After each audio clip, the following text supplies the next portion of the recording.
Hello guys, welcome to the humanities circle YouTube channel. Guys, आप सभी का स्वागत है ह्यूमैनिटीज़ सर्कल में। दोस्तों, आज हम बात करने वाले हैं राजनीतिक यानी पोल साइंस के पार्ट ए बुक का अध्याय क्रमांक 1 संविधान क्यों और कैसे। और इस पूरे अध्याय को हम लोग एक बार में ही खल्लास करने वाले हैं, इसलिए वीडियो में बने रहिए और वीडियो को स्किप नहीं करना है। चैनल में नए हैं तो सब्सक्राइब कर लीजिए और आपको फ्री नोट्स चाहिए तो डिस्क्रिप्शन में लिंक है इंस्टाग्राम का, आप लोग हमें फॉलो कर सकते हैं और मैसेज कर दीजिए, आपको फ्री नोट्स मिल जाएंगे। वीडियो में बने रहिएगा और वीडियो अगर अच्छी लगेगी तो अपने दोस्तों के साथ शेयर ज़रूर करिएगा। चलिए वीडियो स्टार्ट करते हैं। तो गाइस, अब हम अपना अध्याय स्टार्ट करने वाले हैं। आपका अध्याय 1 है संविधान। तो हम इस अध्याय के अंतर्गत हर एक बात जानेंगे कि संविधान की हमें आवश्यकता क्यों पड़ी, संविधान निर्माण का कार्य संविधान सभा द्वारा, भारतीय संविधान के विभिन्न स्रोत क्या हैं और भारतीय संविधान की क्या विशेषताएं हैं, हम वो सभी पॉइंट जानेंगे। आखिर हमें ब्रिटेन की संविधान से कुछ लेने की आवश्यकता पड़ी, फ्रांस के संविधान की आवश्यकता पड़ी और उधर आयरलैंड, कनाडा, अमेरिका, इन सब के संविधान की बातें हमें क्यों पढ़नी पड़ेंगी, क्या बात है, क्या वजह है कि हमें अपने संविधान के अध्याय में इन सभी के संविधान के बारे में जानना होगा। तो ये सब बातें हम जानेंगे इस पूरे चैप्टर में, वो भी डिटेल में जानेंगे, बिल्कुल छोटे टॉपिक नहीं, बिल्कुल डिटेल में जानेंगे। लेकिन उससे पहले आपको मैं एक बात बता दूं, वीडियो स्किप बिल्कुल नहीं करना है, वीडियो अच्छे से देखिए और ध्यान से समझिए। कोई बात ना समझ आए और लास्ट में आप हमें कमेंट भी कर सकते हैं और मैसेज भी कर सकते हैं। प्लस आप लोग पीछे करके बाद में जब पूरी वीडियो कम्प्लीटली देख लें तो इस वीडियो को आप लोग दोबारा भी देख सकते हैं। तो चलिए वीडियो स्टार्ट करते हैं। देखिए, सबसे पहले हम आगे बढ़ते हुए अध्याय के मुख्य बिंदु हमारे क्या क्या हैं वो जानते हैं। तो अध्याय के मुख्य बिंदु हमारे रहेंगे कि संविधान क्या है, संविधान की आवश्यकता, संविधान का निर्माण, संविधान का स्वरूप, भारतीय संविधान के स्रोत और संविधान का राजनीतिक दर्शन, संविधान की विशेषताएं और व्यक्तिगत उपलब्धियां क्या क्या हैं। ये सारे विषय हम इस अध्याय में जानने वाले हैं, ये जो कि अध्याय के मुख्य बिंदु कहलाते हैं। अब देख सकते हैं आप लोग, सबसे पहला पॉइंट हमारा यहाँ पे आता है कि संविधान क्या है, संविधान आखिर क्या है। तो अगर पहले पॉइंट की बात करें तो जनता की विशिष्ट आकांक्षाओं को पूरा करने का साधन है संविधान। और दूसरा पॉइंट, अगर हम दूसरे पॉइंट की बात करें तो राजनीतिक प्रक्रिया के मूल ढांचे का निर्धारक है संविधान।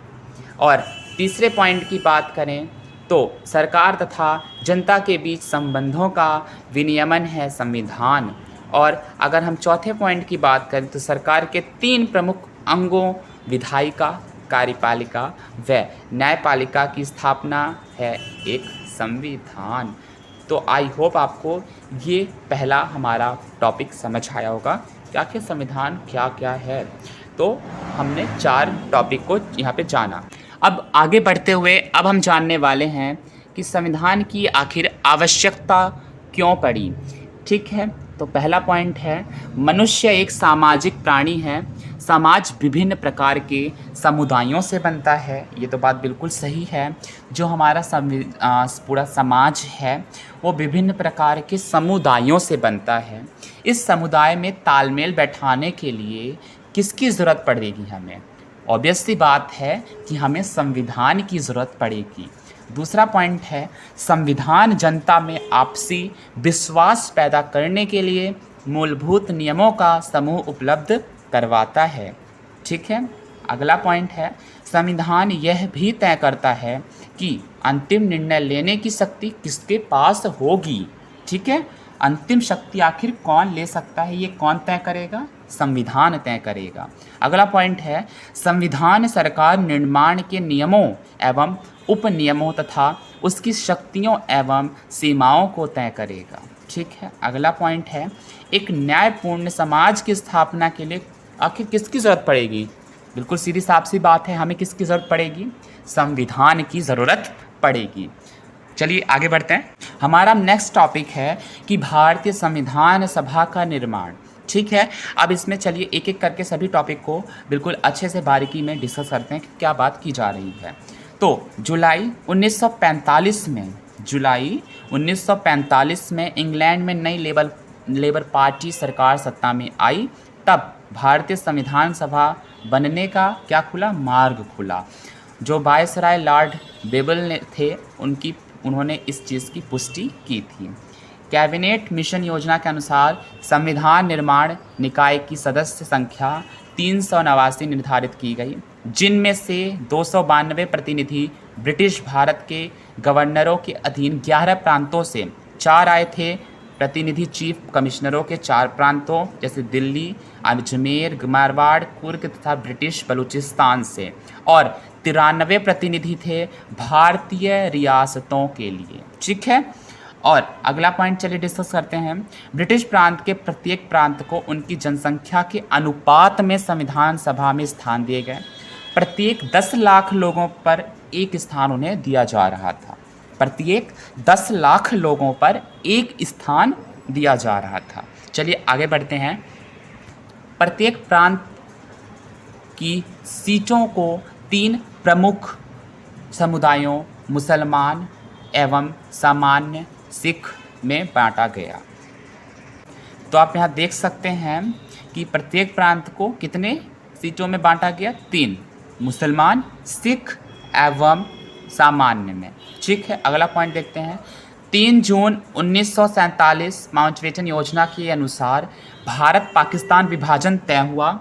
परिणाम स्वरूप पाकिस्तान के सदस्य संविधान सभा के सदस्य नहीं रहे और भारतीय संविधान सभा के वास्तविक सदस्यों की संख्या 299 ही रह गई। अब जैसे इंडिया और पाकिस्तान का जब बंटवारा हुआ तब भाई देखिए जो पाकिस्तान के भी जो सदस्य थे संविधान सभा में, अब वो लोग अब संविधान सभा के सदस्य नहीं रहे। हमारे भारत के संविधान सभा के सदस्य अब पाकिस्तान के सदस्य नहीं रहे। क्यों? क्योंकि ये लोग अब पाकिस्तान के साथ जाने वाले हैं और पाकिस्तान का जब बंटवारा हो रहा है तो उनका खुद का अपना अलग से संविधान बनाया जाएगा और भारत का तो अपना खुद का संविधान तैयार हो रहा था। तो इसलिए संविधान सभा के सदस्यों की संख्या घटकर 299 ही रह गई। चलिए आगे देखते हैं। हमारा अगला पॉइंट है संविधान सभा का गठन। पहला पॉइंट, संविधान सभा का विधिवत उद्घाटन दिन सोमवार 9 दिसंबर 1946 को प्रातः 11 बजे हुआ था। किसका उद्घाटन हुआ था? याद रखिए, एक नंबर में क्वेश्चन में आ सकता है। संविधान सभा का उद्घाटन दिन सोमवार 9 दिसंबर 1946 को प्रातः 11 बजे हुआ था। ठीक है, चलिए आगे देखते हैं। 9 दिसंबर 1946 को डॉक्टर सच्चिदानंद सिन्हा को संविधान सभा का अस्थायी सदस्य नियुक्त किया गया था। एक क्वेश्चन ये एक नंबर का बनता है कि अस्थायी संविधान सभा के अध्यक्ष कौन थे, तो आपको बताना है डॉक्टर सच्चिदानंद सिन्हा जी। ठीक है, इन्हें 9 दिसंबर 1946 को अस्थायी सदस्य बनाया गया था संविधान सभा का। तथा 11 दिसंबर 1946 को डॉक्टर राजेंद्र प्रसाद को संविधान सभा का स्थायी सदस्य बनाया गया। तो आपके यहाँ पे क्वेश्चन बन जा रहे हैं कि अस्थायी सदस्य की बात करें तो वो थे डॉक्टर सच्चिदानंद सिन्हा जी, और अगर स्थायी सदस्य की बात करें, स्थायी अध्यक्ष की बात करें तो स्थायी अध्यक्ष हमारे थे डॉक्टर राजेंद्र प्रसाद और अस्थायी अध्यक्ष थे सच्चिदानंद सिन्हा जी। अस्थायी की बात करें, अस्थायी अध्यक्ष की, तो डॉक्टर सच्चिदानंद सिन्हा जी, और स्थायी अध्यक्ष की बात करें तो डॉक्टर राजेंद्र प्रसाद। अब चलिए आगे बात करते हैं। वहीं संविधान के प्रारूप समिति का अध्यक्ष डॉक्टर VR अम्बेडकर यानी भीमराव अम्बेडकर को चुना गया। संविधान के प्रारूप समिति के अध्यक्ष की अगर हम बात करते हैं तो आपको बताना है डॉक्टर भीमराव अम्बेडकर जी। ठीक है, अब चलिए अगले पॉइंट को डिस्कस करते हैं। 13 दिसंबर 1946 को पंडित जवाहरलाल नेहरू ने संविधान का उद्देश्य प्रस्ताव प्रस्तुत किया। इसमें भारत के भावी प्रभुत्ता संपन्न लोकतांत्रिक गणराज्य की रूपरेखा प्रस्तुत की गई। अगर आपसे ये कोई पूछे कि हमारे उद्देश्य प्रस्तावना को किसने लागू किया, प्रस्तुत किया, तो आप बताना है, आप लोगों को ये चीज़ बता देना है कि पंडित जवाहरलाल नेहरू जी ने हमारे संविधान के उद्देश्य प्रस्तावना को प्रस्तुत किया था। चलिए आगे बढ़ते हैं। उद्देश्य प्रस्ताव को 22 जनवरी 1947 को संविधान सभा ने स्वीकार कर लिया। 22 जनवरी 1947 में संविधान सभा ने आपके ये हमारे संविधान के उद्देश्य प्रस्तावना को अपना स्वीकार कर लिया था। चलिए आगे बढ़ते हैं। 26 नवंबर 1949 को अंगीकृत भारतीय संविधान में 395 अनुच्छेद, 22 भाग तथा 8 अनुसूचियां थीं। वर्तमान में अनुसूचियों की संख्या 8 से बढ़कर 12 हो गई हैं। तो ये था आपका संविधान सभा का गठन। तो आपका ये टॉपिक पूरी तरह से कंप्लीट होता है। कोई भी डाउट होगा तो आप लोग पूछ सकते हैं, ठीक है। चलिए आगे बढ़ते हैं। संविधान को बनाने में 2 वर्ष 11 महीने तथा 18 दिन का समय लगा था। कुल 166 बैठकें हुई थी। तो आप लोगों को इस चीज़ को ध्यान रखना है कि संविधान को बनाने में कितना समय लगा। तो 2 वर्ष 11 महीने तथा 18 दिन का समय लगा था और इसमें कुल कितनी बैठकें हुई थी? 166 बैठकें हुई थी। अगला पॉइंट है 26 नवंबर 1949 को अंगीकृत भारतीय संविधान को 26 जनवरी 1950 को विधिवत रूप से लागू भी कर दिया गया था। तो ये आपको पूर्ण रूप से मैंने बताया। अब चलिए आगे बढ़ते हैं। अगर हम संविधान सभा की प्रकृति यानी उसका स्वरूप की बात करें तो इसमें पहला स्वरूप आता है कि प्रत्यक्ष निर्वाचन हो। दूसरा आता है पॉइंट आपका संविधान सभी समुदायों की भागीदारी अपने स्वरूप में रखता है। तीसरा है प्रतिनिधित्वपरक और चौथा है विचार विमर्श एवं सहमति पूर्वक निर्णयों पर बल।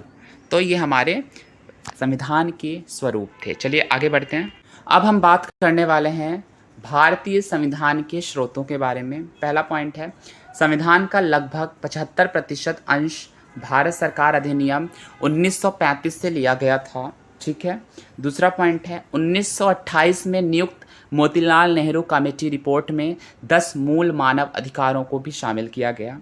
नेक्स्ट पॉइंट है अन्य देशों के संवैधानिक प्रणाली से भी कुछ बातें भारत के संविधान में सहमति की गई। जैसे अब हम जानने वाले हैं कि दूसरे देशों के संविधानों से भारतीय संविधान में क्या क्या नए नए अध्यायों को ऐड किया गया, क्या बातें जो जिनमें फेरबदल करके हमें इस अपने संविधान में हमारे कैबिनेट के मंत्रियों ने जोड़ा। चलिए देखते हैं। सबसे पहले हम अगर बात करें तो ब्रिटिश संविधान तो इससे लिया गया था सर्वाधिक मत के आधार पर चुनाव में जीत का फैसला, बिल्कुल सही।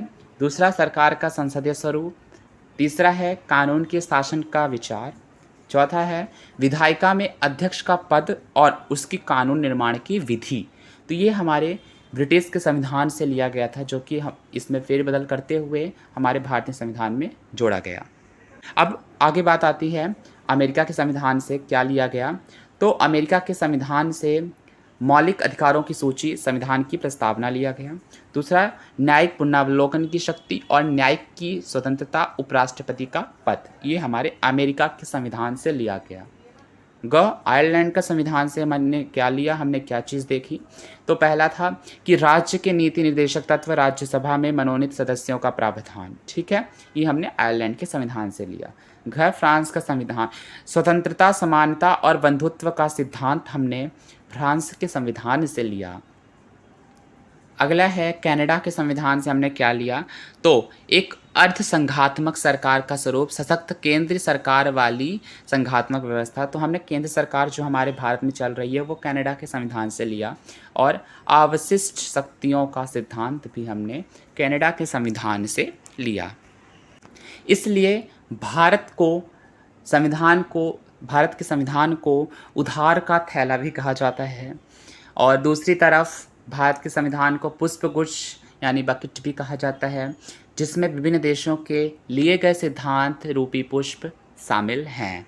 चलिए आगे बढ़ते हैं। अब हम बात करने वाले हैं संविधान के राजनीतिक दर्शन के बारे में। संविधान के दर्शन से अभिप्राय संविधान की बुनियादी अवधारणाओं से है, जैसे अधिकार, नागरिकता और लोकतंत्र आदि। दूसरा है संविधान में निहित आदर्श जैसे समानता, स्वतंत्रता हमें संविधान के दर्शन करवाते हैं। तीसरा है हमारा संविधान इस बात पर जोर देता है कि उसके दर्शन पर शांतिपूर्ण व लोकतांत्रिक तरीके से अमल किया जाए तथा उन मूल्यों को जिन पर नीतियाँ बनी हैं, इन नैतिक बुनियादी अवधारणाओं पर चलकर उद्देश्य प्राप्त हो। तो ये हमारे संविधान का राजनीतिक दर्शन है। चलिए आगे बढ़ते हैं। अब हम बात करें पंडित जवाहरलाल नेहरू के अनुसार, भारतीय संविधान का निर्माण परंपरागत सामाजिक ऊंच नीच के बंधनों को तोड़ने और स्वतंत्रता, समानता तथा न्याय के नए युग में प्रवेश के लिए हुआ। यह कमज़ोर लोगों को उनका वाजिब हक सामुदायिक रूप में हासिल करने की ताकत देता है। चलिए आगे बढ़ते हैं। संविधान की कुछ अगर हम विशेषताओं का वर्णन करें तो नंबर 1 पे है, प्रथम एक नंबर पे है स्वतंत्रता, दूसरे पे है सामाजिक न्याय, तीसरा है अल्पसंख्यकों के अधिकारों का सम्मान, चौथा है धर्मनिरपेक्षता, पांचवा है सार्वभौमिक वयस्क मताधिकार और छठा है संघवाद आदि। तो ये हमारे संविधान की कुछ विशेषताएं थी। चलिए आगे बढ़ते हैं। अब हम अगर बात करें प्रक्रियागत उपलब्धि के बारे में तो पहला पॉइंट है संविधान का विश्वास राजनीतिक विचार विमर्श से है। संविधान सभा असहमति को भी सकारात्मक रूप से देखती है। ठीक है। दूसरा पॉइंट है संविधान सभा किसी भी महत्वपूर्ण मुद्दे पर फैसला बहुमत से नहीं सबकी अनुमति से लेना चाहती थी। वे समझौतों पर को महत्व देते थे। शिक्षक कक्षा में बहुमत व सर्व अनुमति को स्पष्ट करेंगे।